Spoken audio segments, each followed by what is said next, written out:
अस्सलाम वालेकुम दोस्तों, मैं हकीम शहबाज बलोच। अच्छा दोस्तों, आज मैं आपको कुदरती बाल स्याह होने का नुस्खा दे रहा हूँ। कुदरती बाल स्याह हूँ मैं खुद तैयार कर रहा हूँ, तो मैं चाह रहा था आपको भी दे दूँ। ये एक तेल बनाना है। आपने तेल बना के हम हफ्ते में एक बार बस सर पे थोड़ा सा मसाज करना है। मसाज करा लें। आपको जो है ना ना कोई केमिकल, जितने भी आजकल जो हेयर कलर है इनके केमिकल वगैरह वगैरह जो भी हैं उनसे आप निजात हासिल करें। जब एक बार लगाते हैं दोबारा ज़्यादा सफ़ेद निकल आते हैं। तो जो मैं आपको दे रहा हूँ ना, ये हर्बल है, बेहतरीन, इसका कोई साइड इफ़ेक्ट नहीं है। तो इसके लिए नुस्खा मैं दे रहा हूँ, आप ख़ुद भी तैयार करके बनाएंगे ना तो आपको रिज़ल्ट मिलेगा इंशाल्लाह। तो दोस्तों, नुस्खा मैं आपको शेयर कर रहा हूँ। आंवला के छिलका 3 तोला, भंगरा स्याह का पानी 1 पाव, छोटी हरीड़, जो छोटी हरीड़ होती है उसका छिलका 1 तोला, जड़ रूह मशकंद, आप ये पंसार से नाम लेके तलब करेंगे तो वो 5 ग्राम होनी चाहिए। आंवला का तेल 100 मिलीलीटर चाहिए।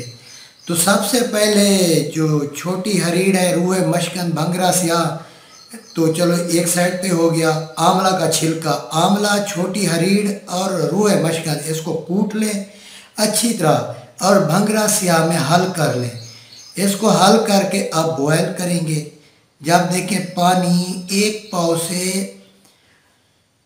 60 मिलीलीटर, एक छटांग पानी बच गया है, फिर आप उसको साफ कर लें।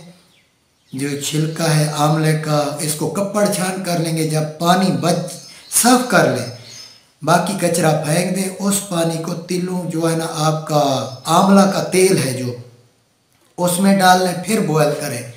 आहिस्ता आहिस्ता आप बॉयल करते रहेंगे करते रहेंगे। जब देखें पानी जो है ना जल चुका है, वो तिड़क मारना छोड़ देगा। ये ऑयल जो है ना बिल्कुल स्याह कलर में होगा। इसको जो है ना हफ्ते में एक बार मसाज करवा लिया करें थोड़ा सा निकाल के। आपके बाल कुदरती स्याह बेहतरीन रंगत में होंगे। अगर आप ज़्यादा स्याह नहीं करना चाहते, आप कहते हैं कि डार्क ब्राउन हो, तो उसमें आप जो है ना मेहंदी के पत्ते खुद लेके, वो वैसे तो केमिकल होती है लाल मेहंदी, तो मेहंदी के पत्ते कूट कर वो 2 तोला भी इसमें डाल लेने हैं। तो आपका कलर जो है ना वो डार्क ब्राउन आएगा।